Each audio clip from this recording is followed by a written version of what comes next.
Okay, thank you, Mitch, and good afternoon, everyone. I'd like to call the Rockport Board of Selectmen's meeting of Tuesday, May 12th, 2020 to order, and welcome everyone here.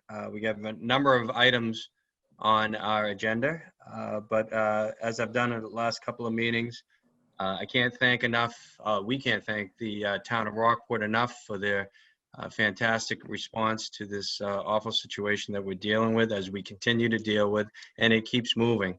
But public safety, you know, the people who are working in the essential businesses have done a great job, and I want to thank all the elected officials and appointed officials for keeping the town going. We're doing a great job, and I'm hoping that the light at the end of the tunnel is near. So thank you, everyone. At this time, I'd like to start with the public comment.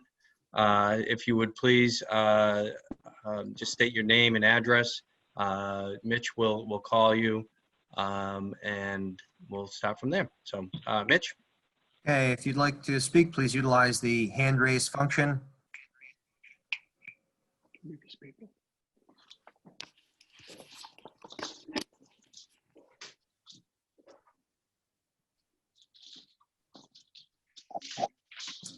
Okay, it looks like, Mr. Chair, Carol Cook.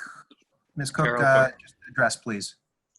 Yes, when the Board of Selectmen decides on when we're going to have town elections, I'd like to suggest that you mail out a letter to all registered voters that includes a copy of the application request form, so that if they want to, they can vote by mail. And also, so they'll be aware of when we're actually going to hold the town elections. And I think that procedure should be followed also when you decide. Toby Arsenio, 95 Granite Street. Join the meeting. Excuse me. When you decide on the town meeting date, I think also letters should be sent out to all registered voters. I talked to a number of people who don't even know there's an application on the town website because they don't go to the town website. And so a lot of people don't even know how they're going to vote. And that's why I think, because of the coronavirus and this unique situation, that this is one time when letters should be sent out to every registered voter so that they know they can vote by mail, or if you decide that we're going to go to polls, they'll have the date of when you can go to the poll.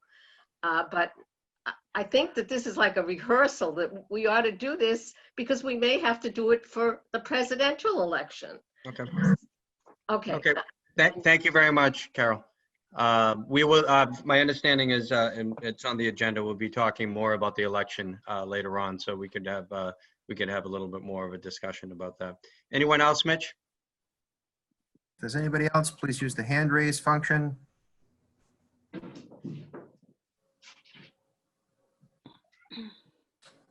Okay. Not seeing it. Just give me one moment to, there's one phone on. If anybody on the phone wishes to speak, please indicate.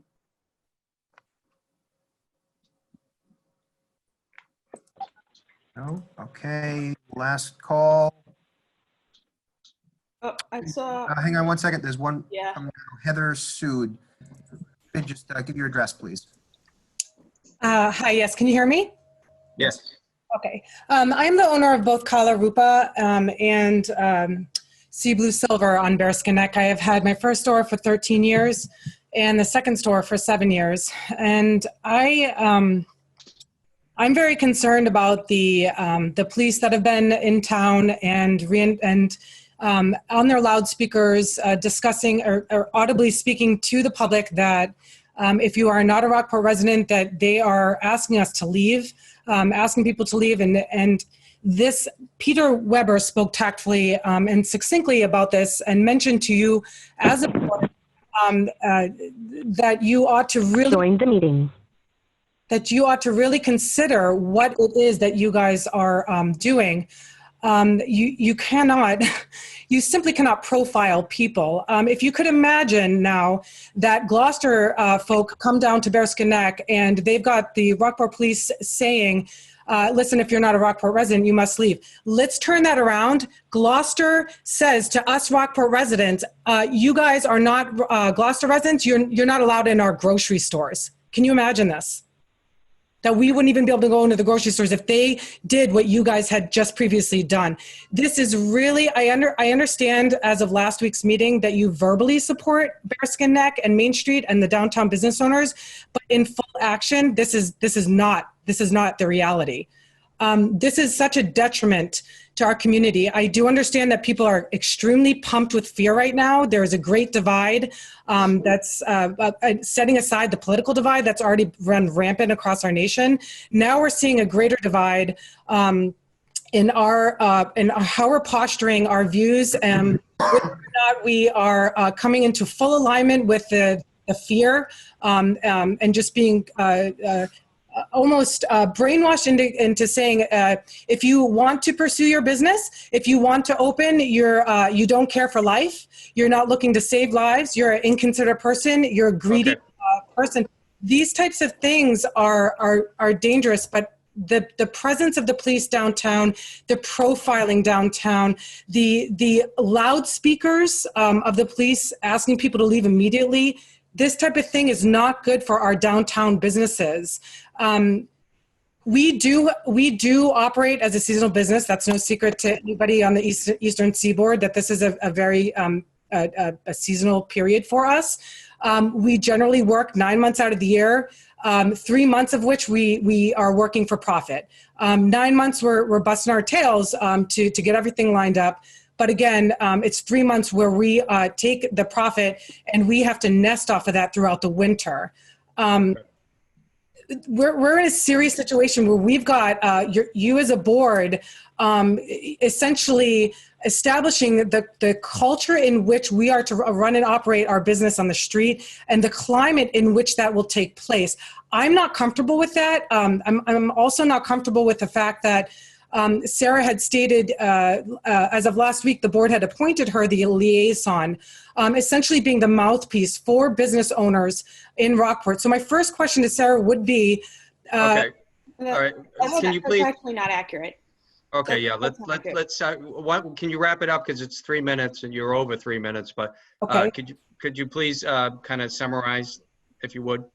I really would like to understand what it is that you guys are planning to do in terms of monitoring the business activity or the people that are coming to visit. Okay, thank you. Sure. Paul, would you like me to comment? If you would, please. Sure.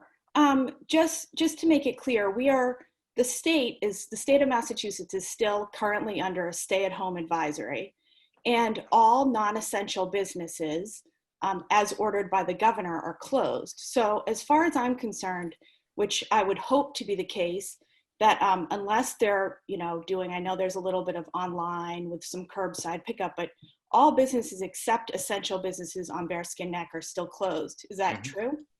That's correct. I would assume. That's the governor's order. So as this board has indicated, obviously the health and safety of the citizens here is our absolute biggest priority. Yep. And through the stay-at-home advisory, we made Bearskin Neck resident, abutters and residents only. And it was to keep the crowds down. But there was no, it's a week-by-week order, and it was clearly through the stay-at-home advisory. It has nothing to do with the future of Bearskin Neck, supporting Bearskin Neck. And last week I was named the liaison, the Board of Selectmen liaison to the real community, not the business community. Okay, Denise, do you want to comment? Yeah, one comment I'll make is just to go back to the reason that Bearskin Neck was made residents only, in addition to the stay-at-home order, was that we had a few weekends of really beautiful weather, and Bearskin Neck was packed, which is in good times wonderful, but in this case there is just not sufficient room between pedestrians and automobiles for social distancing, and people were just thronged on the neck. And we took action because we were very concerned about that situation. Right. And as Sarah said, this is a week-by-week Good. Absolutely. Well said, both of you. Anyone else, Mitch? Mr. Chair, you have another hand up, Zena Sepola. Yes. Address, please. Yeah, Z Seppel on 92 Granite Street. A couple of minutes ago, Mitch, you asked people that were remotely participating to raise their hand if they wanted to speak, which is fine if you have a computer and you've got the function to raise your hand. There's a couple of people that I see that are on phones. They don't have that ability. And how do you know that they could speak if they don't have that hand raising function? So I specifically said after that piece, anybody on the phone who wishes to speak, please say it now, and I unmute all of those and wait for. Okay, so you will There notify was the one people on the, they're there was one on the muted. call at that time. I unmuted that singular phone that was there. Yeah, but I'm saying is, you could be speaking and speaking and speaking and be muted. So would you just say anybody's phone that's by phone is unmuted? He did that, He Z. did that. He did that. I didn't hear that. Yeah, he did. We can't help that. Okay, anything else, I C? disagree on that, but that's fine. Anything else from anyone? Mr. Chair, there's one more hand raised. Eric, you're Sure. unmuted. Please identify yourself and your address, please. Eric Leveal, 64 Bearskin Neck. Just a comment, just to keep in mind. So over the past couple of days and even last week, we've had a couple of people actually knock on our door looking for a bathroom. So nothing to address now, but I'm just saying as we start to think about reopening the town, it just point out that maybe the public bathroom needs to be high on the list for reopening. Thank you. Great. Anyone else? That's it, Mr. Chair. Okay. Thank you, Mitch. Thank you, everyone, for commenting. Let's go on to the consent agenda. Is there a motion? Yes, there's a motion. I move that the board approve all non-held items on the consent agenda. Okay, you've heard the motion. Is there a second? I'll second. Moved and seconded. Any further discussion? Selectman Wilkinson, Aye.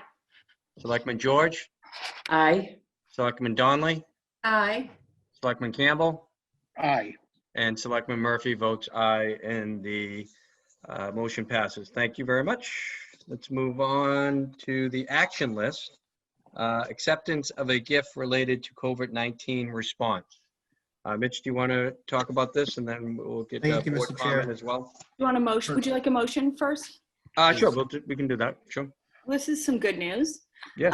Mr. Chair, I move that the Board of Selectmen accept a donation of $2,500 from the Novak Family Foundation to be used by the ambulance department for COVID-19 expenses, and accept a donation of $1,500 from Anthony Galuccio to be used for miscellaneous town COVID-19 expenses.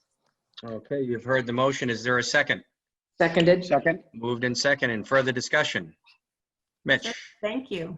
We're very appreciative, and we'll send it out to both. Okay. Any comment from board members? No, very nice. Very thoughtful. Yeah, I very think thoughtful. it's nice, and I know that the Awesome Foundation had reached out not long ago, and they had done some donating. So this is bringing out, some would say the worst in people. I say it's bringing out the best in people. And Don, I think didn't hear that. You cut out. Who donated, did you say? It was the Awesome Foundation to the ambulance. Oh, perfect. Okay, thank you.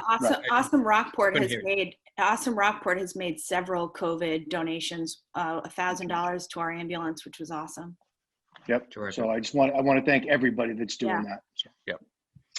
And let's do a roll call vote. Selectman Wilkinson, Aye. Selectman George, Aye. Selectman Donley, Aye. Selectman Campbell, Aye. and Selectman Murphy votes aye, and the motion passes unanimously. That's great.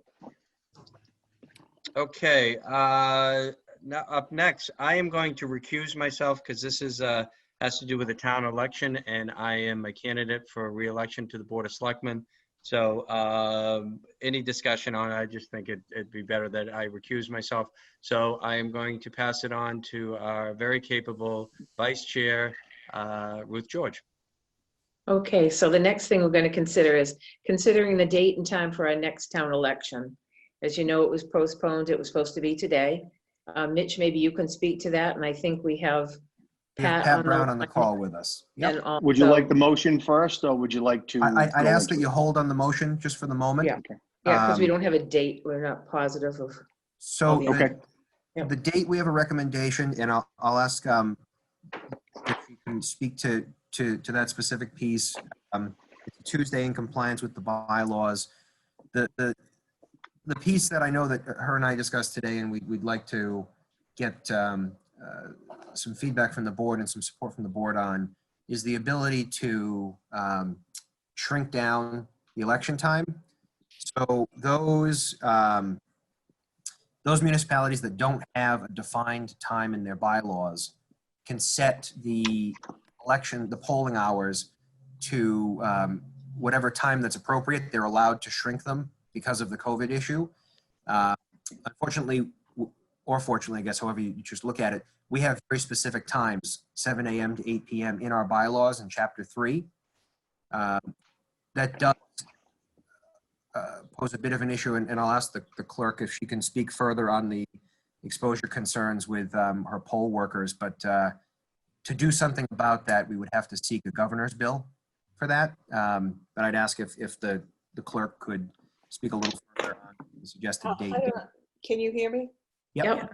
Great. So most of our poll workers are certainly over 60, many of them over 70. And there's a concern of them being there for 8-hour shifts, the more exposure there is to them. Now we can, if we could shorten the hours, do it maybe midday, or maybe do it in the evening, or cut it down to 4 hours, there would be less time where people would be exposed, and perhaps more people would decide to vote early or vote absentee. I heard Carol Cook make a suggestion that we send a letter to everyone in town. Well, that's 5,500 voters. It's a lot of people. It's even a lot of people to do absentee and early, but not everybody votes in the local election. So if it's a convenient time and we can cut it down a few hours, we can get face shields. We can perhaps get people, I don't know if they're available, but as people come in, put on gloves. They try to use sanitizer in some of the clerks. And what happens when you use sanitizer on your hands is it gets all over the ballots get wet, and then the machine can't read them. So there's been a suggestion of perhaps we could give out rubber gloves to people, and that way they dispose of the gloves after they vote, after they've touched the pen, after they've touched the voting booth. So they're not contaminating them as they're voting. So I mean, it's a toss-up of, if we don't get as many people to the polls, we cut down the hours. I mean, do whatever we can to make the exposure lessen. Of course, there's also the alternative that if you cut down the polls, then you have 3 times or 4 times as many people coming at the same time. And that's a possibility as well. Then we're going to have to, we might have lines. So it's 6 of 1, but the ultimate goal is to reduce exposure. And it's hard to do when you've got people in line wanting to vote and coming into, certainly masks would be mandatory. Maybe if people don't have masks, we could ask them to wear masks. But I don't even know if that's legal unless it's part of our law in town.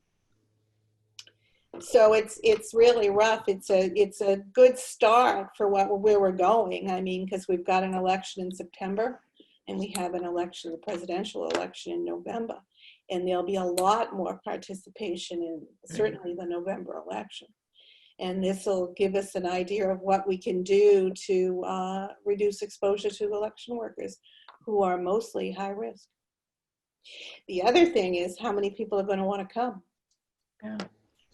I haven't tested that. I haven't put that out there because I've been kind of in a sit and wait position and listening to what other cities and towns have been doing. And I mean, it's nobody wants to get sick, plain and simple. Thank you, Pat. Mitch, what are your thoughts? Sure. So I agree. I think that the exposure is certainly a very big issue. The as far as the date, the clerk and I discussed suggesting to you June 30th, which is the very last Tuesday. It's the very last day. So it's in compliance with the bylaws, but yeah, I share the concerns on the exposure piece. And I think if there's some way to look at minimizing the in-person portion, I think it's at least worth exploring, see if it's feasible with Senator Tarr and Representative Ferrante. It's a difficult thing. As the clerk said, it's 6 of one, half dozen of the other. It's a thing. Okay, Denise? Yeah, thanks, Ruth.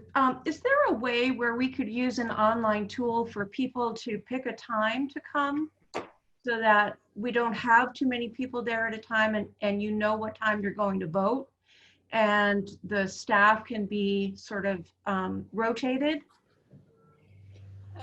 Well, it's a right to vote, plain and simple. I don't think you could make an appointment with people to come when it's convenient. When the polls are open, that's when they can come. Yeah, understood. I'm just trying to think outside the box, given the situation that we have. The state has laws that they're coming up with of what you can and you can't do, and you can't move the polls suddenly. People say, well, can you put it outside? Can you do X, Y, or Z? You can't change a polling location unless you send notification to everyone in that polling location that you're going to change the location. I think I had a thought, and now I lost it, which is normal. But I don't think you could schedule a time. Okay. Sarah, did you have something? I think, Dawn wanted to speak first. Dawn, okay, Dawn. So Linda, what's the feasibility? If we were open from say 7 a.m. to 7 p.m. when it was one open for 4 hours and then another open for 4 hours and another, do we have the ability to have all polling places have a 4-hour block and it doesn't matter which polling place somebody goes to? Well, that way, go ahead, I'm sorry. You can't do that. You can't change a polling location unless you give notification to everybody in the town of how it's going to happen. You can't tell them when they can or can't vote. It has to be the same for everybody. Everybody has to have the same. Yeah. As it is, we need special legislation even just to reduce the hours because of our bylaw. Okay, Sarah? So I would suggest that we like attack it from all angles. So I think that we should look into the governor's bill and try to reduce the hours, because I think that's just a health and safety of the, I think that 12 hours, unfortunately, with the climate, it's just too much to ask for people. And then I think we should also kind of be really proactive.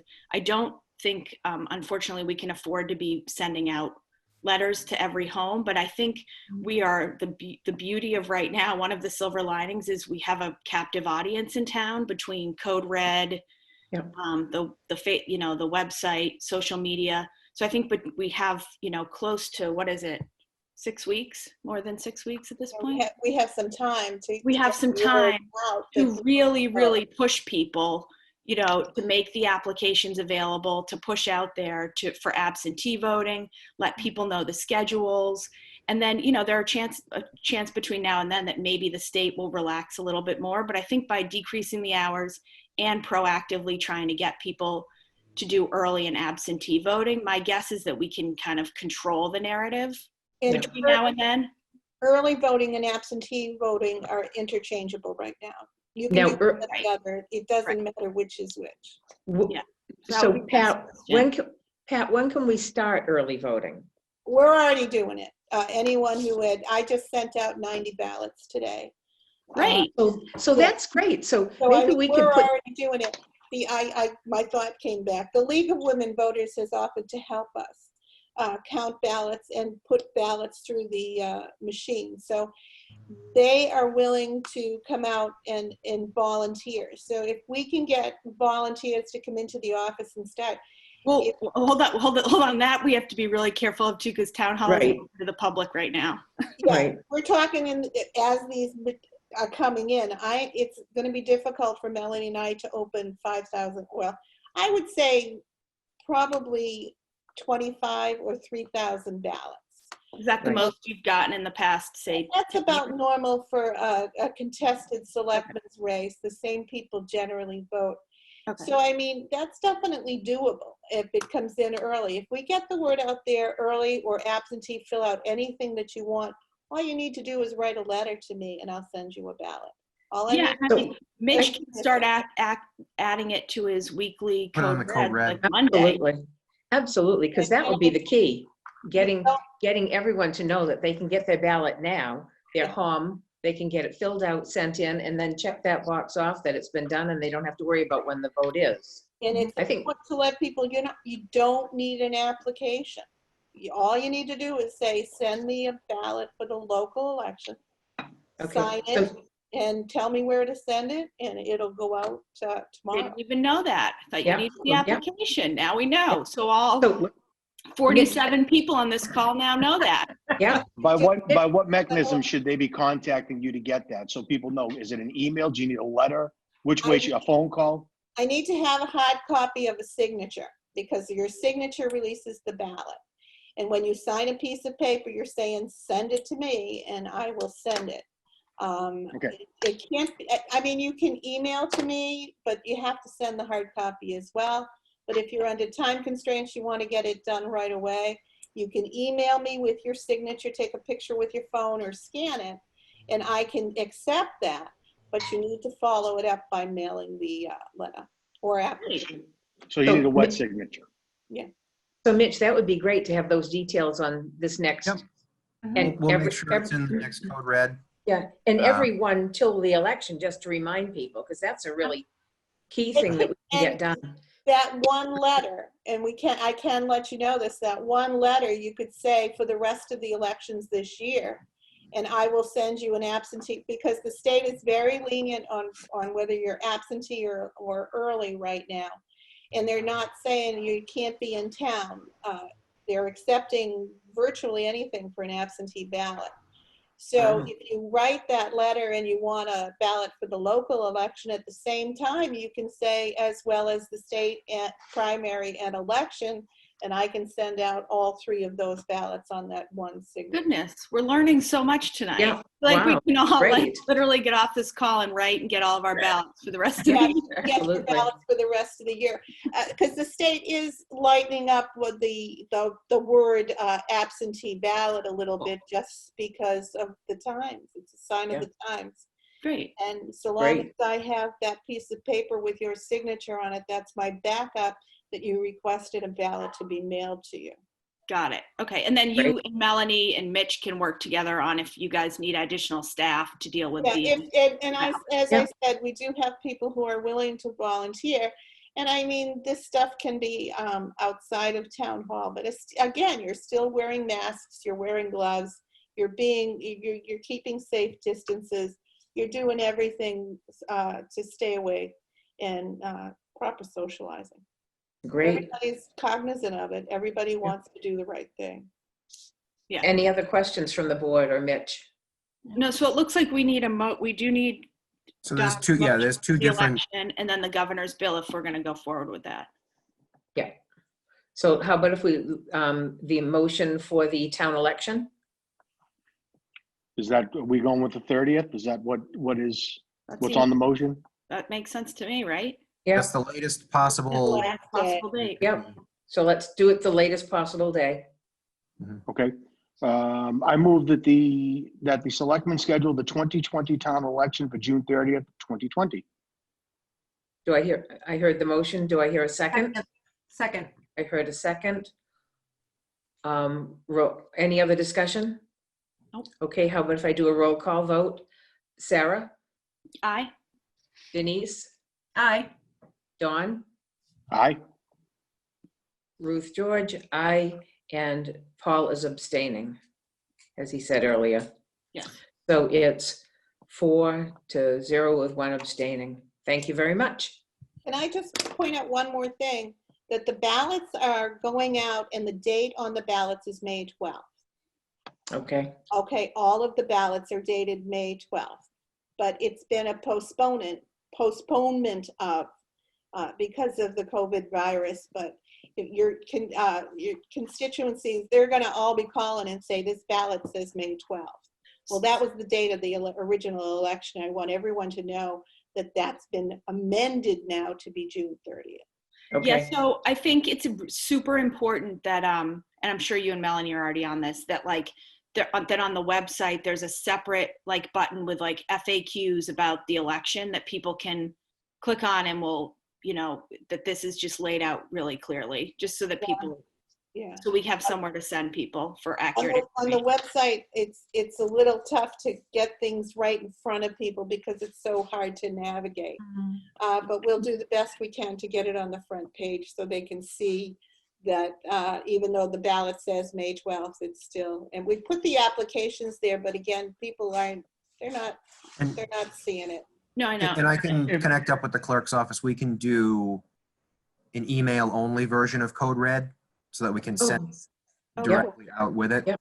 Great. Instead of a Wonderful. call, that can just push everything out to the emails on file too. Another way to really get it. Great. That's a good If we're idea. mailing these out to people, that's what we're talking about, correct, Linda? The ballots you're gonna mail out? Yeah, well, once I get an application or a letter asking for them, then I mail them out. Right, but my point is with that, would it be extra work, a lot of extra work to add a piece of paper in there that just I was that already states thinking of that? that. I'll state that it might say, they went out today and they all said May 12th.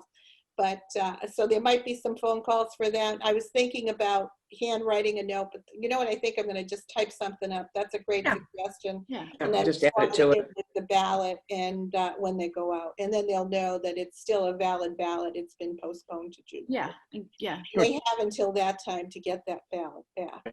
Good, thank you. Good idea. And then, Thank Mitch, do we need to go to the second motion? So if it's something the board is having us explore, I would say yes. I had a preliminary communication with the senator and the representative, and very late this afternoon, right before the meeting. And you know, certainly it's a challenge because it's a challenge on their end now. It's not business as usual. Yeah. But they're certainly looking into it, and they'll keep in touch with the clerk and I, should you choose to progress forward on this. Okay, so we might not need a motion now. We can just wait and see and. So I would say if it's at all of interest, please do the motion now. And, you know, Okay, submit, that's fine, but Okay. this would be on the record. okay, so would someone like to make a motion? So we're looking at making voting a 4-hour block instead of from 7 to 8 p.m., making it a 4-hour block. Well, do we have to be that detailed in the motion, or could I just make a motion for a governor's limit bill the to give us hours. flexibility Yeah. with the hours? Would that work? That's fine. The governor's bill will most likely force a very specific time, but for now, you need to, Fine. you can Okay. go a little more So vague. do I have a motion? Well, hold on, Question? before we go, if you don't mind, that was gonna be my question. Do we have to enumerate the hours? Or is that's to be determined? The legislation will probably have the hours in it, but for tonight, you don't. Okay, Okay. Okay. So, Madam Chair, I move that the Board of Selectmen request, governor's request flexibility with the polling hours for the June 30th, 2020 election via a governor's bill. Does that make sense? Yeah, that sounds good. Do I have a second? second? Okay, here a second. Any more discussion? Okay, roll call vote. Sarah? Aye. Denise? Aye. Dawn? Aye. Ruth? Aye. And Paul abstains because he's in the election. And so that's 4 yes, 1 abstained. Thank you very much. That's a great idea. But it's great that we can start doing the early voting now. And that would be amazing to see how many we get for early voting. I And think that's we'll, why I say I like to impress on it. It's not really early voting or absentee voting. It's a little bit of both. Yeah. right. Yeah. Whether you send in an absentee or an early voting application at this time, they're going out. Yeah. Early voting is generally earmarked for just a week before voting. Right. But the state has been very, very lax in the sense that they say we can interchange them both right now. So it's either or. Great. And Wonderful. then, Pat, can you or Melanie just give us an update next week as well on how we're doing with the ballots and everything? Sure. like we now had, I was trying to wait until I had a date as when it was postponed until, and I Yeah, didn't really have that. Now that I have that, I can make sure that these ballots go out with everything that people need to know to send it back. great. I think everyone on this call will be sending their notes out tonight. Yeah. Wonderful, thank you. Okay, Paul, I'll turn it back to you. Thank you very much, Selectman George. Nice job. Let's continue on with our agenda. Item E, the town administrator's update. Mitch, do you have anything that you'd like to share with the board and the public? Thank you, Mr. Chair. I am just going to see if the moderator is available. Mr. Visnick, you available? Bob, are you available? He was here earlier, but I feel like He's on, and I think he's on another call at the moment, but I'll come back to that piece. There is something I want to update the board on with town meeting, but we'll come back to that. There'll be more details at the Board of Health meeting on Thursday, but our staff has, through the public health nurses, have arranged for some data analysis support from some folks in the region that will allow for much more information to be shared out. So I referenced that very vaguely in our call yesterday, but it will be professional data analysis support that we'll have on the website on a weekly basis. It will be a really helpful breakdown of the information relating to COVID. We still will not be releasing death information because that is still too easily identifiable in a particular forum. So all other information, though, case rates, hospitalizations, recoveries, etc., all of that's something that this person in this group will be able to assist with. So we'll have a dashboard type set up on the website, hopefully next week. Hopefully starting next week. Hang on one second. I just want to unmute Selectman Donnelly. There you go.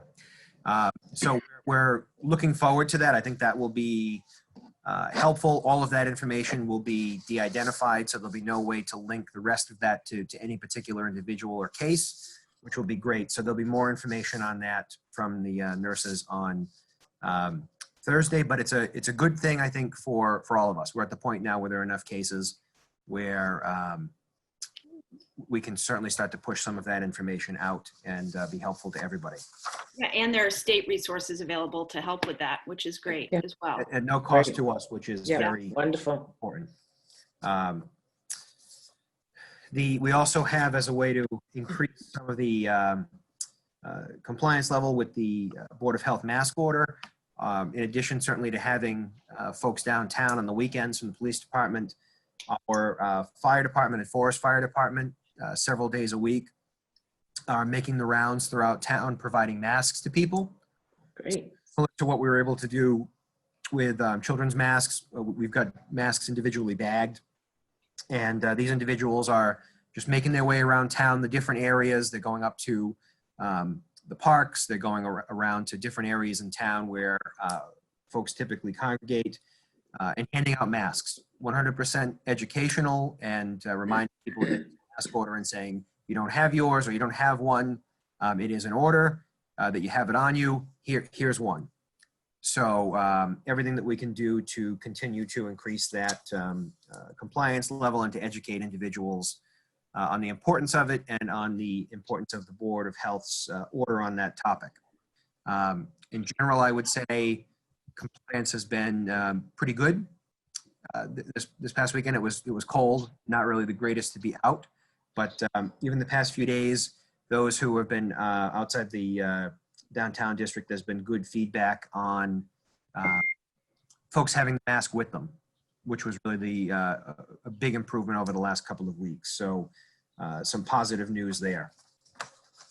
A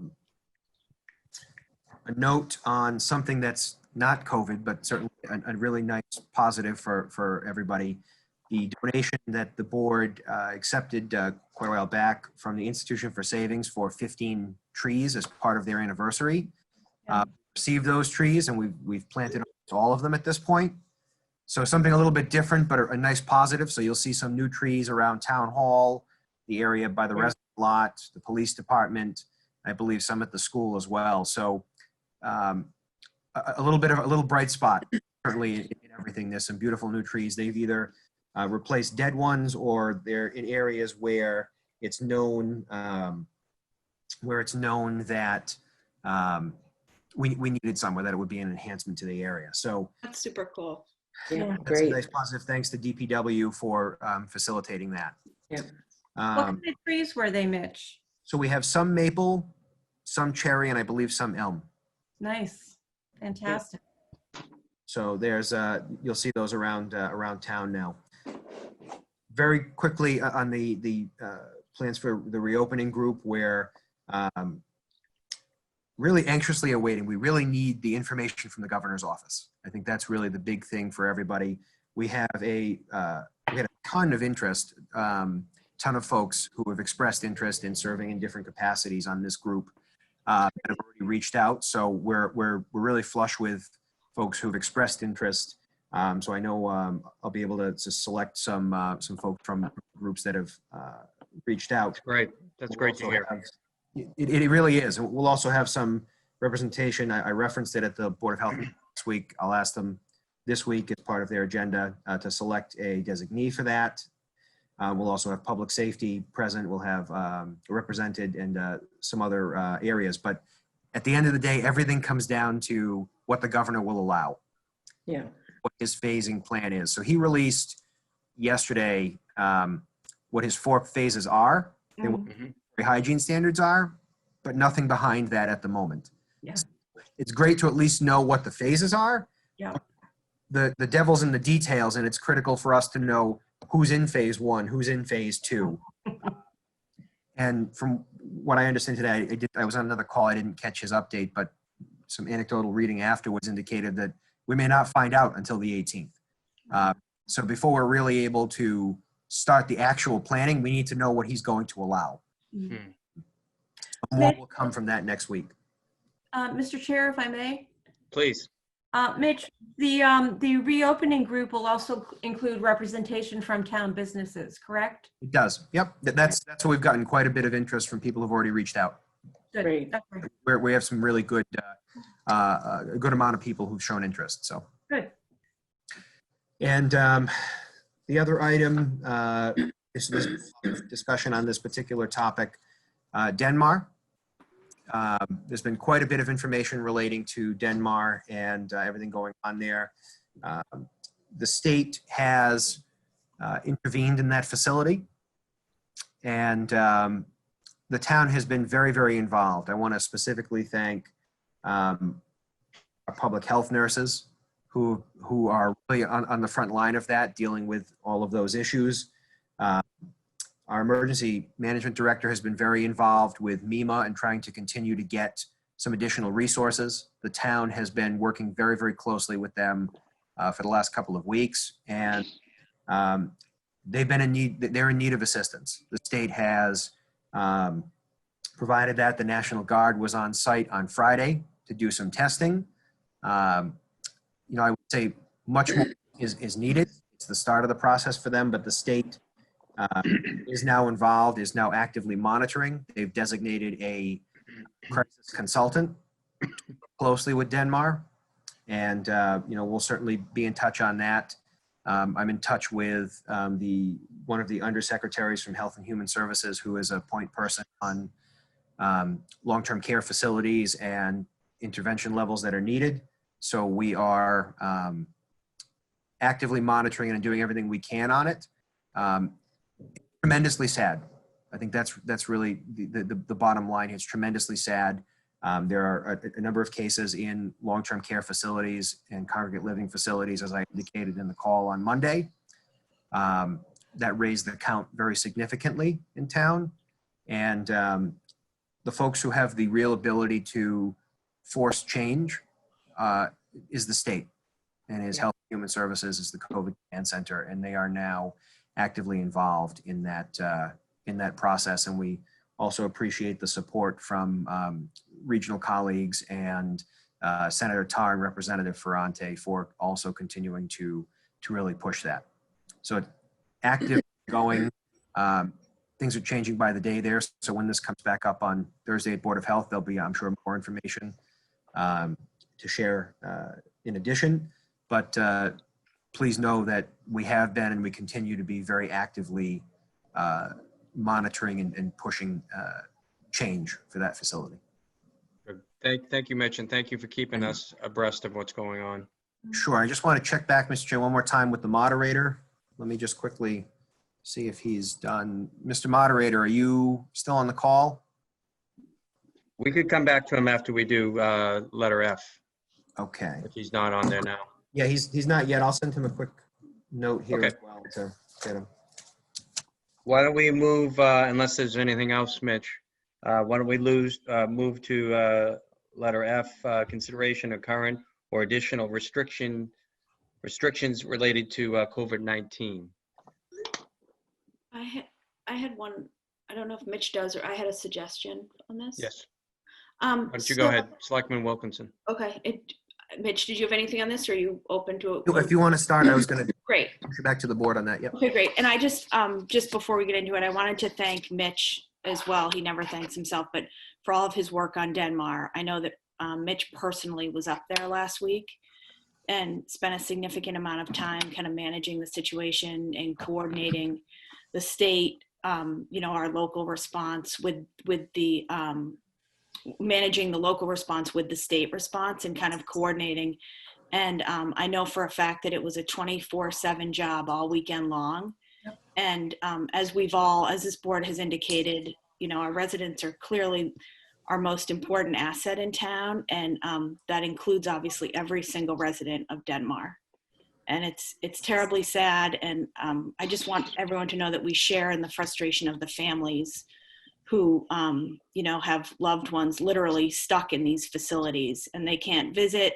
They're having trouble communicating with them. And I just want people to be assured that the town we are doing all we can to not only help the situation, but to change it. And I know that there's state legislation in the work for future, because obviously these types of situations you have to learn and grow from them. And I know that there's already state legislation in the works because the testing and just the situation is horrific, and it has to change moving forward.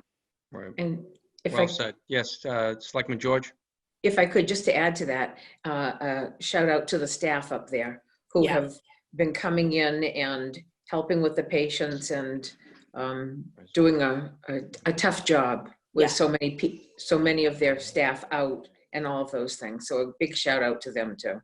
Yes, yeah. And I did get a contact of a staff member up there who lives in town who I'm going to reach out to tonight to see if several townspeople have reached out to me to say what can residents do to help the situation. And right now there isn't anything. We certainly don't want people going up there, that type of thing, but we're working on something that people can do to be helpful to the staff, if not any residents. So we'll be in touch about that. Great. Okay, moving on to the current restrictions. So I know last week the chief and Mitch had sent us a parking proposal. I kind of feel, I was thinking kind of big picture, I feel like if the governor had kept the stay-at-home advisory going for several more weeks, I think that would make sense for us to move into that. But I think that now we've shifted into, starting probably the 18th, 19th into a slow, phased reopening. So I don't think that the plan at this point makes sense, but I do think the way that the chief kind of created it with like segments, I think moving forward as things reopen, we're kind of set up that if we have issues places, we can look at what the chief gave us and use it as a tool moving forward. But I did have one suggestion. I think timing wise works perfectly for us because we'll have more guidance by Monday or Tuesday at the absolute latest. So I think we can revisit our bearskin neck restrictions then. But I was contacted by a business owner who suggested, and I actually think it's an excellent idea and maybe something that we continue with. Mayor Walsh commented on this today, and we've heard Baker about creating more open space for people to get outside. And it's been suggested to me that this parking spaces at the end of Bearskin Neck, we made them, I think they're only, are they resident only? Resident only. Yeah. And there are two, now that my place is open, there are 2 pickup spots open for my place. But I would suggest that besides the 2 resident only, the 2 pickup spots for my place, that there's no other parking up there. Because, you know, as things reopen and, you know, right now it's residents, but people are walking, you go to the end of the neck for fresh air. And I think like having those spaces open will just create more open space, which I think would be helpful. And, you know, that may be something that we keep open, because I've been told that right now there are just resident cars and they're not even being moved. They're kind of just sitting up there. Yeah. Denise? Yeah, Chairman Murphy, thank you. Sarah, that sounds like a great idea. I guess the other question I had, and I asked this 3 years ago from a different town administrator, and I'm wondering, Mitch, if you have a different take on this. Are we able to limit vehicular traffic on Bearskin Neck to deliveries so. and residents only, or is that was part of the grant of the road or of the neck that we cannot? So certainly in an emergency situation, the board can certainly take some action, but generally speaking, there are a lot of issues with that. I'd have to pull the file out. We actually, I believe, some previous notes on that. I don't believe it was something that could easily be done. There are issues relating to doing that on a permanent basis. But could we do it, for example, during this emergency period in the phased reopening? Just limit it to deliveries and residents. And that would allow for more space for pedestrians. I think part of the problem is when a car goes down, everybody crowds up against the side of the road. And that's when people really start to form groups where they can't social distance.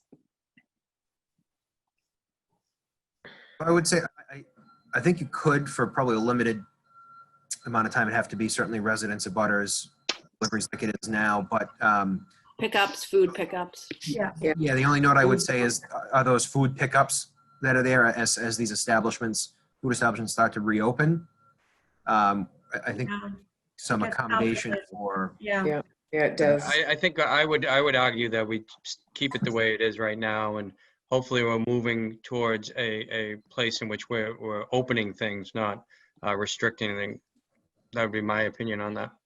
And I would agree to an extent. I agree with Sarah. I believe that the actions that we take from this point forward need to be on easing, not enhancing. You know, obviously with an eye on safety, but we need to start easing restrictions, not looking at adding more. So although I'm very, very appreciative of the chief and the assistant chief of putting that parking plan together, it is great to have in our back pocket and be able to pull out at any time. But I think we need to start looking at ways to ease things up. Yeah, and I guess just to clarify a little, easing that is what I meant. But I also think we have to keep the chief's tools, because I think we may be things could change rapidly. That, and I think we need to be ready to do a different kind of not restrictions, but for example, creating more open spaces like the end of the neck, or if there are sidewalks, you know, if we may have to take parking spaces away, if there are sidewalks that we can't get a nice flow of people walking and people literally can't walk because it's so, you know, those type, basically restrictions to create, you know, to create open space and flow and, you know, just to open things up a little bit. But I do think that we should research the neck, because, you know, there is a chance this summer that the neck is going to become such a difficult area to social distance that we have to kind of look outside the box, and so that we can still have people down there. Yeah. Yes, Denise. Yeah, thank you. I just want to talk about the concept of easing. I think we're right now in a really delicate situation. And we heard today from Dr. Fauci when he testified before the Senate that we should not try to move too quickly. So while we all want to get back to whatever normal is, I think we have to be very, very thoughtful and what we do from here on. Yeah. And if we have to do things that appear to people to be additional restrictions, I think we have to act in the best interest of public health in the town. Right. And that's one of the reasons why we're meeting weekly. Yeah. As this story and this virus changes, we're gonna have to adapt to those changes that are happening. But we're all hoping that we're gonna be starting to open things up. But time will tell. Ruth.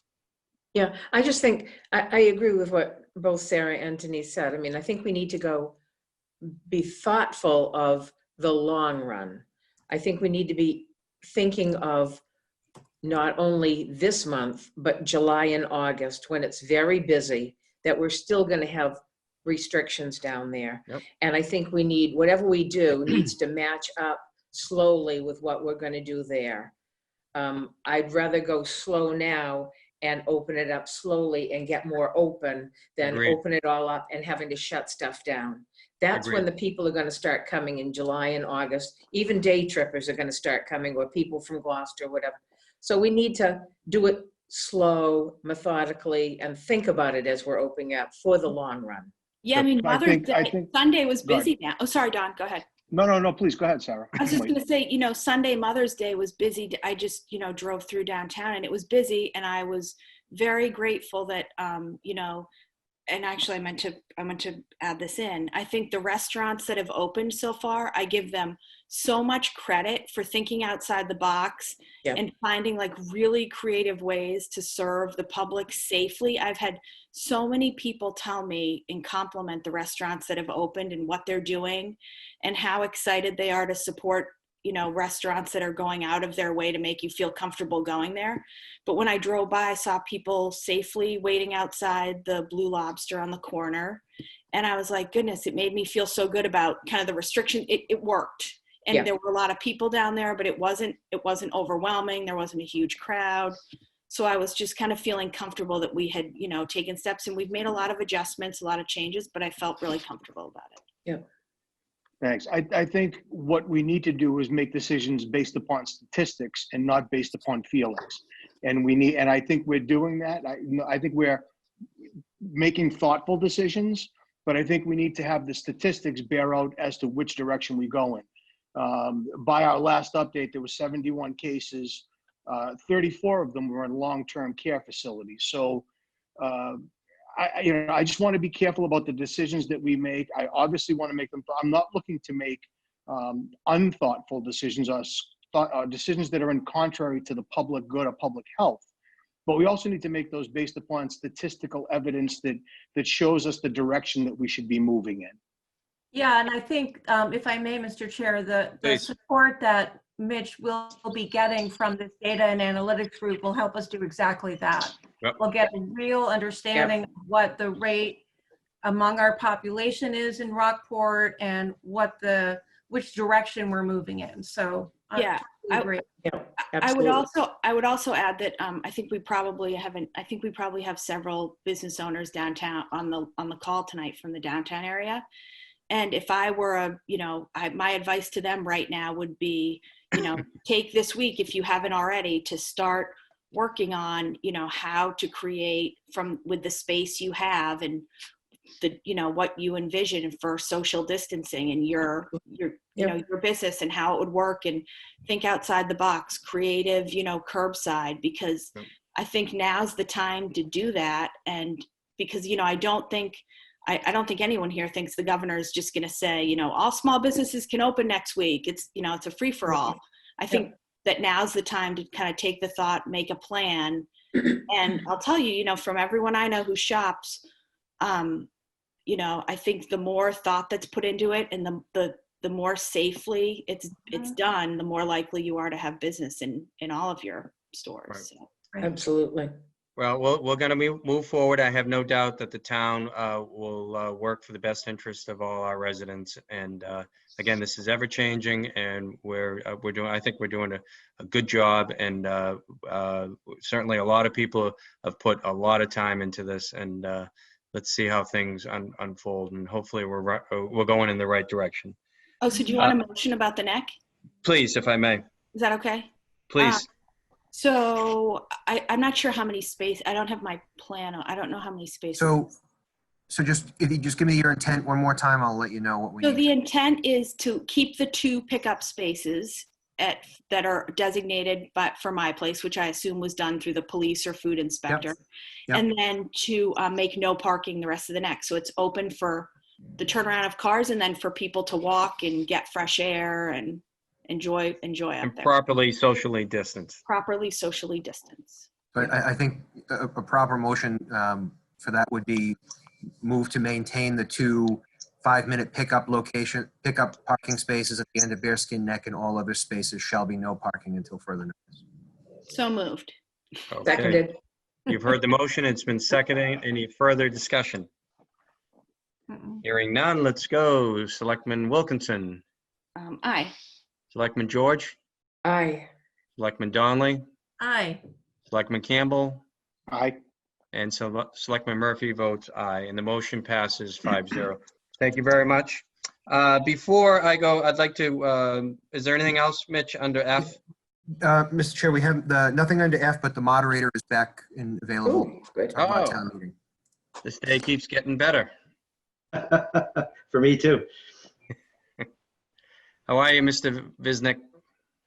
Very well, Mr. Murphy, and yourself? Good, good. We need to talk about town meeting and your letter. Yes, we do. Did we just Okay. get the letter? I didn't read the letter yet. Did it just come? So you did, and the moderator will go over the specifics, but Okay. since you didn't issue the warrant officially, it's more of an advisory and a point for the moderator to have a discussion with you. There isn't a need for a formal vote tonight. Okay. So no vote needed. Would you Correct. like to comment, Bobby? Sure.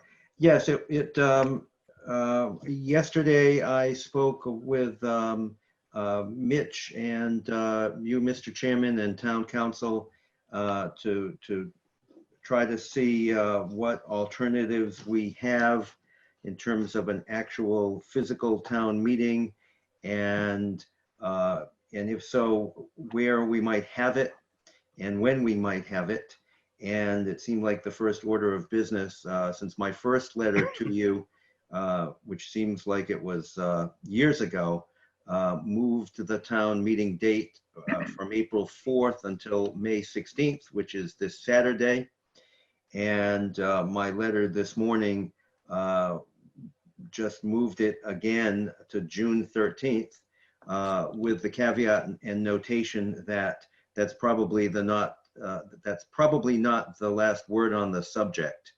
And in fact, I missed a great deal of your meeting tonight because I was on a conference call with Senator Tarr and his office to try to determine, what alternatives there might be to an actual physical town meeting, because it's my belief that during these times, anything that we do that physically brings back people into a space for a lengthy period of time is inherently dangerous and a bad idea. Yeah. And so I'm looking for alternatives to that. And some of the things that were discussion points that we're all going to explore were 3 basic things. First, that the state extend the time for communities to have their interim budgets to push back the need for a meeting. Second, looking at coming up with a basic budget with some sort of mail-in voting process on that budget. And then finally, and sort of most interestingly, allowing the Secretary of State to certify electronic voting platform to be used at town meeting. Apparently there is software that it coordinates with things like Zoom that we're using right now to certify people to vote at meetings. Somehow it goes through the town clerk's office and you get a code, and only using that code allows you to register a vote. Senator Tarr's office is going to send me some more information about that. And, and that would certainly be something that no other community has done before, but it could be an interesting thing. And tangentially, a lot of people over the years have suggested that why don't we have some sort of virtual voting so that not everybody has to be at the town meeting hall for the entire day of voting. So I don't know if this brings that forward a little bit, but it's certainly something worth discussing.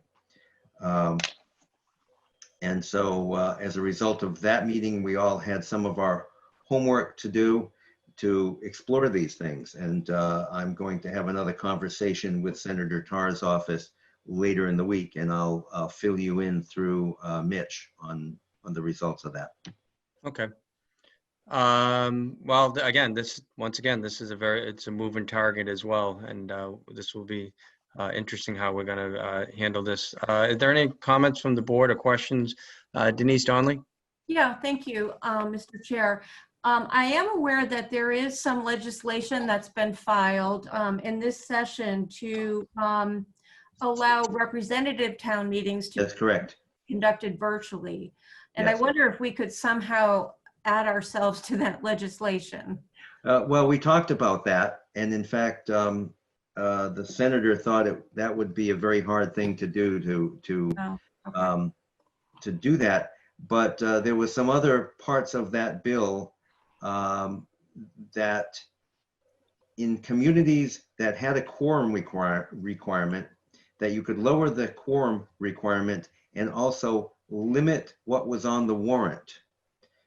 Because apparently it would be difficult for us lawfully now to limit what's on the warrant. So, so we might have to go through citizens petitions and all sorts of other things that I think we would all hope that we could put off. And so Senator Tarr is going, since that's already gone through the Senate, he's going to work with his colleagues in the House to see if they could add those provisions to that particular piece of legislation. Okay, great. I have one more question. Go right ahead. Yeah, is it the case? I think there are some communities that are submitting a 1/12 budget so that they can go month by month. That's correct. Did you talk about that? Well, a little bit, and I think that that's one of the things that Senator Tarr's office is going to explore. That there was a deadline. I guess they could do month to month through July. Is that right, Mitch? So currently, we could cover July. DOR recently issued some directives on that, and hoping there's a cleaner process coming from the general court. Right now, we'd have to go through a pretty detailed process to get past July. They're like, Right. and that's one of the July, things but you can't spend any money. we literally, I guess the bottom line is they basically would say, break down in great detail exactly what your July 2019 budget was. Oh. You have to certify it, and you cannot go beyond that. Oh, yikes. Yeah. And that's the same thing right now. So hopefully we get some legislative relief on that. Yeah. So I'm sure we will. That was one of the one of the things that the senator's office is going to explore. Great. Thank you. And what I presented to him was the same thing I presented to Mr. Murphy and to Mitch earlier in the week was, I saw two different alternatives for town meeting. The first one had us do a Zoom meeting, but no voting and only framing questions to be voted with a paper ballot at some future time. And then the second, which this software might allow, would be to have the voting at that Zoom meeting. So those were sort of two alternatives to my outside the box thoughts on this. Yeah. When is it supposed to come down from the legislature to give us the guidance that they're trying to pass now? What's the time frame? Well, based on where our conversation was just 15 minutes ago, and they were going to do some research onto those three topics, and then we were going to have another conversation about it later this week, probably Friday. Okay. I just worry about, people who are not computer savvy about, getting on. Well, I mean, really, what you're doing tonight, you're voting on things and you're conducting. Yeah, no, I get it. But Right, but it's not town meeting. Yeah. Right. It's not town meeting. Yeah. Yeah. Well, no, I hear you, but, Yeah. right now, unless the state of the science changes appreciably, I don't want to put people in a room or even outside of the soccer stadium for a lengthy period of time. Yeah. I've just So- witnessed firsthand the suffering of this, and it doesn't thrill me. No. Selectman George? I just have a question. I mean, it's probably not possible, but I mean, we have that whole big school complex. And the high school is all microphoned, That's right. and we have a lot of classrooms. And when they do the assembly and they do the morning announcements, everyone can hear it, and every room up there. Is there any way that we could spread out and have a monitor in a lot of different areas, so there could be only a few people in a whole classroom? So you And let nurses people- must think alike. That was a proposal that my wife floated recently, and that there are smart boards in each classroom, and Yep. you could limit the participants to whatever, 10 people, and you'd swear in a bunch of assistant moderators to take votes. And I mean, that's possible, but you still have to check people in, and you still have people together in a classroom Yeah. for a period of time. Well, So wouldn't that limit the number of people in each room too? Wouldn't that limit the number of people that could attend? Right, but a lot of the attendees are yeah, elderly. And I just feel like it's putting people, I would not be in favor of that. I think it's too much risk for an older population. I mean, and maybe I'm too conservative, but unless something miraculous happens from a medical perspective, I don't see anything in the science of this that makes it prudent. I mean, everything that we're doing is trying to keep people apart, and I don't see anything that makes it prudent to bring people together for this purpose. And I know it's tradition, and I honor it and I respect it, but I place a great value on human life, and I've initiated too many probates in the last several weeks to care about the niceties of our traditions right now. I want to keep people safe. I think it will become clear. I think, thanks, Bob. I Right. think clearly you're on top of it. And, and I think that the state, our legislators are kind of operating like we are, right? It's a state of emergency. As things coming up, they don't have the luxury of like looking 6 months out right now. They're dealing with things literally day to day, as we know. Right. So my guess is that we're going to get a lot of support from them. I mean, we've gotten a lot of support on the issues we've had so far. Yeah, no, they've been, I think, magnificent, both in my professional life and I think in this as well. I think that they're going to rise to the challenge and get So I something. think we will soon. Luckily, we have a little bit of time. I'm sure Mitch is like in a sweat thinking of certifying a July 2019 budget. But I think, and Rob, who I think is on here too, is probably like sweating even harder. But I think, I think more will become clear in the next few weeks with this. I don't think that they're going to like leave us out, hoping that we can like drive around and take drive-by votes from people. Right. And I think also we're one town of a lot in Massachusetts who are going through the same thing. So we can learn a lot from all the other municipalities that have town meeting and see what they're going to do, or things that they're coming up with that we might not have even thought of. Yep. Yeah, Senator Tarr's office polled the 16 towns in his district, and he got 12 responses. And so they know what all the towns are doing in terms of the dates for town meeting and how they're approaching it. And virtually we're right in the middle of what everybody else is doing. We're trying to push the date back and alert people that there will likely be further changes. Awesome. Great. Great. Well, please keep us posted Yes, I will. as to any new developments. Thanks, Bob. Thank you, Bob. You're welcome, all of Anyone you. else from Thank you all. any members? Okay, great. Did we have anything else under considerations for today? I don't think we did, right? Nope. No, I think that was it. Before, I'd like to do a very brief, as I mentioned earlier, public comment at the end of the meeting. But we lost, Rockport lost two people that I'd just like to recognize.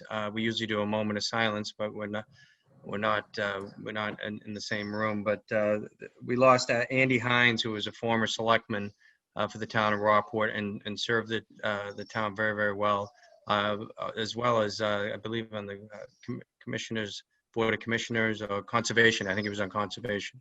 So we'd like to, I'm very, very sad to hear that, as well as Deacon William Kane, Bill Kane, who was a permanent deacon in the Catholic Church in Rockport for almost 30 years. Two terrific people, and we're sorry that they passed away, but we certainly hold them in high esteem in Rockport, so thank you. Anything else from members of the Board of Selectmen? Hearing none. Mitch, could you just open it up if anyone would briefly like to address the board before the end of the meeting? Sure. Just please use the hand raise function, and then we will circle back on the call. So we have Dan. Dan, please fully identify yourself and your address. You're unmuted. Who's that? Go ahead, Dan. Oh, we lost Dan. Okay, so next up we have Roger Rosenfield. So you are unmuted. Name and address, please. Very good. Bob Rosenfield, Phillips Ave, Rockport. Couple things. I think when you all were discussing restrictions, you talked about looking at the data. I'd ask you to look. I've been keeping track of the week-by-week data that came from Code Red, and unfortunately, our week-over-week cases continues to increase. Not just the total amount, obviously, but the number of new cases each week is still going up, while Essex County and the state have started downward.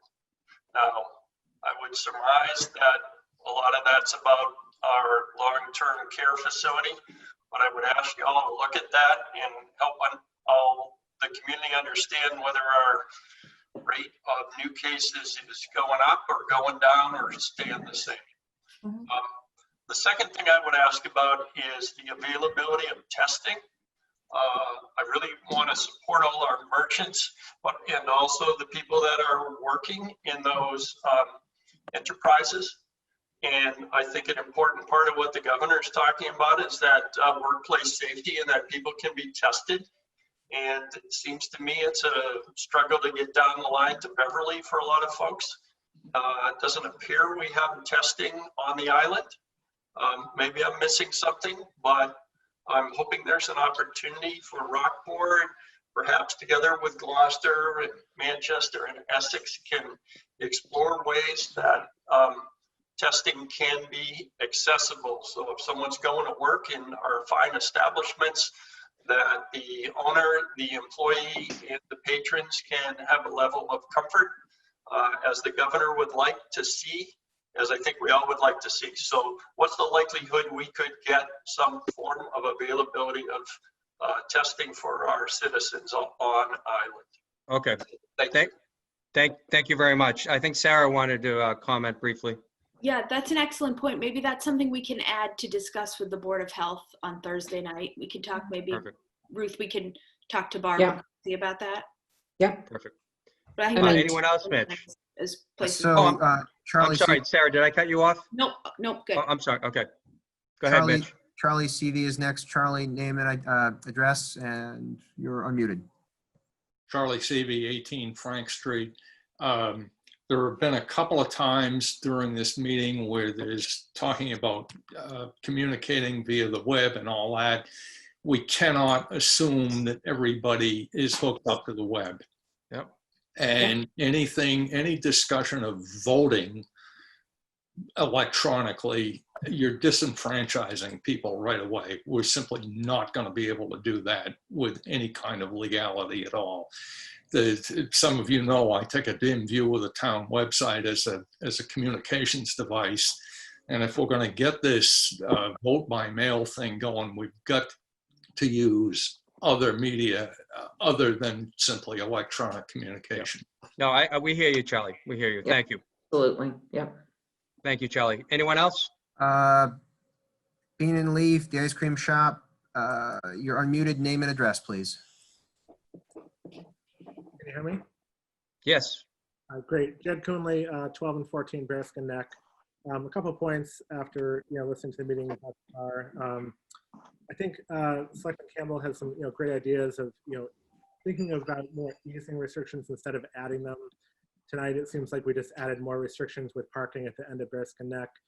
I'm not sure if that was kind of an on-the-fly restriction that was just made or if it was thought out. But my thought on that is, there are elderly people that like to drive down to the end of the neck. I've witnessed them several times parking there, getting out, getting fresh air, sitting on, the benches in the circle. Would eliminate them from doing that. I think it also is hard for the employees of my place and the owners of my place that sometimes park there. They're working hard to, run the business and do takeout. And if there's only 2 temporary spots available, it just creates more restriction. I don't think that the end goal is necessarily helpful. Another point that I just think, every time I hear everyone speaking, I know that they talk about the well-being of the residents is, priority number 1, which I think is, fabulous. I don't disagree with that. I think we're kind of missing some other priorities though. I think like a mission statement or a goal with this whole COVID thing, how the town is handling it would be helpful to drive us. I feel more that, that the residents are a huge priority, as are our visitors, as are our guests and tourists, keeping the town at large safe, not just the Rockport residents safe. Everybody really needs to be included in that.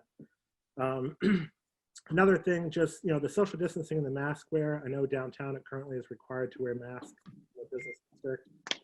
Not that that eliminates social distancing, but when you are in close proximity, like in many places, even Market Basket or Ace Hardware, whatever, there are times when you just aren't going to be 6 feet apart.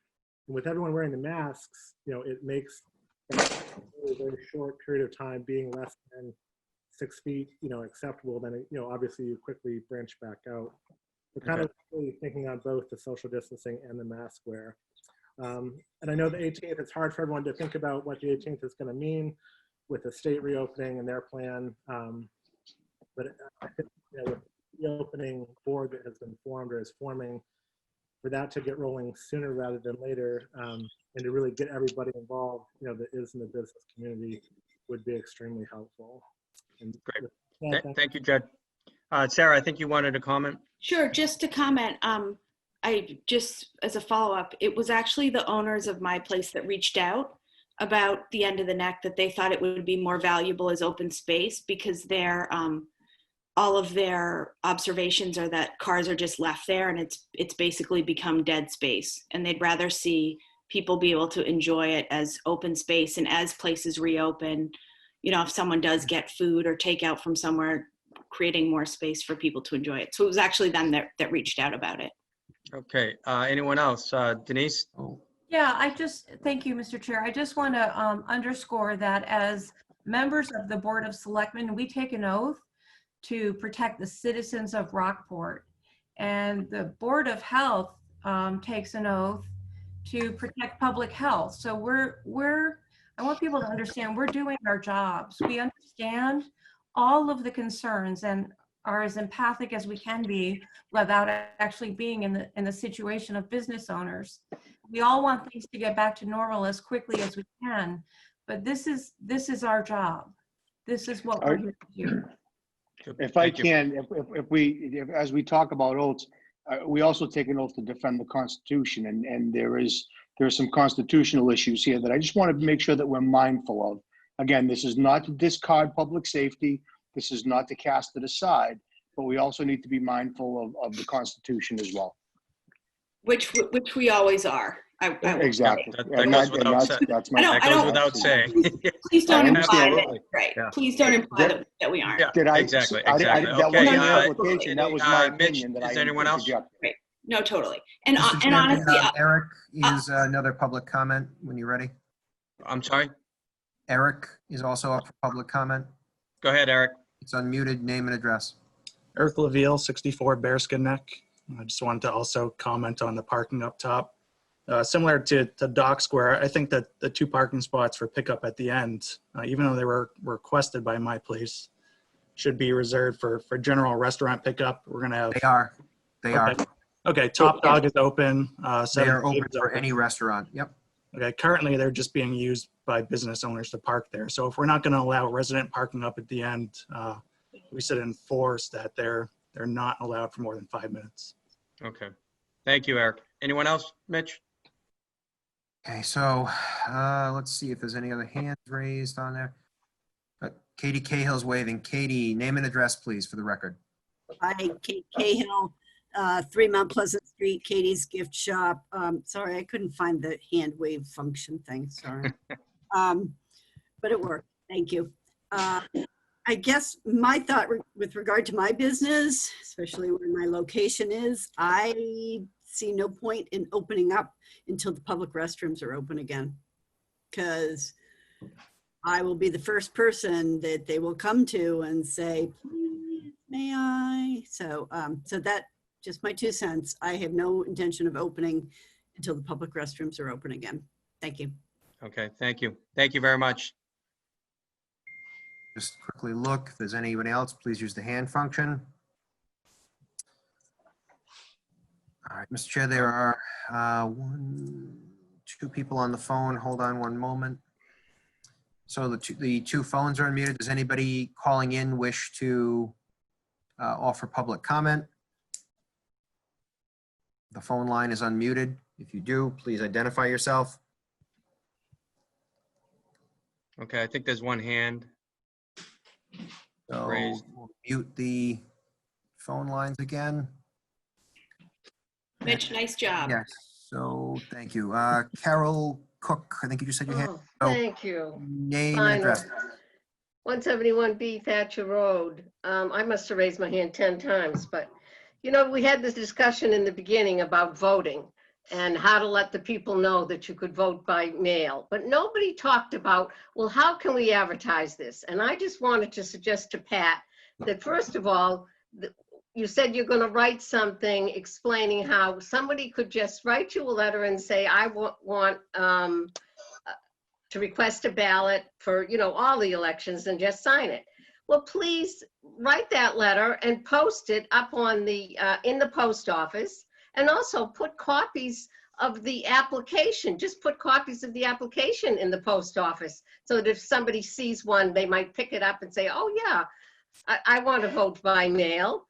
The other thing is, why don't you put in an announcement in the Gloucester Times? I mean, it's true. You have to be computer savvy to get used to going on to the website every day, the town website, to find out, number one, where are the town meetings? You know, we're all on Zoom now. What's the number to get in? And a lot of people, especially there's a lot of senior citizens in this town, they're not computer savvy. They don't go to your website. So there was absolutely not one discussion about, well, how else can we help the public know? And even, I know you don't want to spend the money to send out a letter to everybody, send out a little postcard that just says the date of the elections and maybe a little bit of information about how you can vote by mail, you can do early voting, but just some way to let the town's residents, well, there's 5,500 voters, I know that, know that that this is happening. I mean, nobody knows now when the town meeting is, when the voting is. So No, we got your point, Carol. We'll make sure that all that information is out to people the best way we can. Absolutely. We hear you. I think Selectman George had her hand up. Yeah, well, I was just gonna say, I mean, we spoke about Mitch doing it on the code red. Everyone in Rockport should be on the code red. So that's gonna be on the code red, hopefully each time till the election, telling people how to get information. We'll have it out in social media. We'll have it out in the paper. It will be all around town. This is the first time tonight we're talking about it. Exactly. Yeah, I think there are also typical ways that Pat and the town clerk's office advertises stuff that I think we all just assume those are happening anyway. For example, Right. the newspaper, whatever is posted, Pat posts legally everywhere that has to be posted. I think we skip that discussion because it's things that the town clerk's office does automatically. Absolutely. Whatever other support the clerk's office needs, we'll certainly provide that. Yeah. Perfect. Anything else, Mitch? There's one more hand up, Mr. Chair. Dan, you are unmuted. Please identify yourself, name and address. Dan, we can't hear you. You have a bad connection, Dan. Yeah, no. No. Sorry. Okay, that's it, Mr. Dan. Chair. There's no one else. No one else? Okay. Well, thank you, everyone. Thank you for everyone who joined us as well.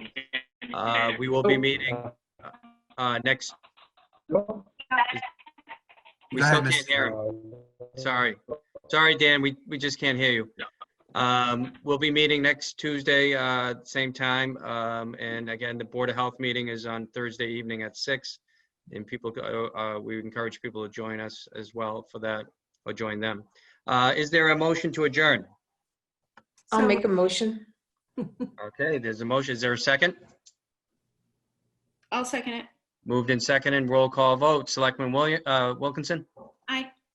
Selectman George? Aye. Selectman Donnelly? Aye. Selectman Campbell? Aye. And Selectman Murphy votes aye as well. Thank you, everyone, and we'll be in touch, I'm sure. Thank you. Thank you.